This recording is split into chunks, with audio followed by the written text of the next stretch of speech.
আমাদের স্কিনটা পৃথিবীর আর সব দেশের মতো না, অন্যরকম।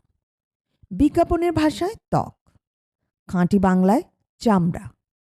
কেউ কেউ বলেন আমাদের চামড়া নাকি মোটা। হবেই তো, কত কিছু সহ্য করে আগাতে হয়। আবার কেউ বলেন খুবই পাতলা, না হলে এত আবেগ ছুঁয়ে যায় কি করে। আমাদের ছুঁয়ে যাওয়া ভালোবাসাগুলো এখনো অনেক লাজুক। বাইরে থেকে একটু আলাদা মনে হলেও ভেতরে ভেতরে আমরা সবাই এক। আর আমাদের কখন কি প্রয়োজন তা সবচেয়ে ভালো বুঝি আমরাই।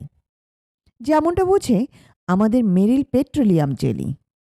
তাজা লেবুর সৌরভ আর ভিটামিন সির গুণে শীতে ত্বককে রাখে সবচেয়ে বেশি সুরক্ষিত। মেরিল পেট্রোলিয়াম জেলি 30 বছর ধরে বাংলাদেশের 1 নম্বর পেট্রোলিয়াম জেলি।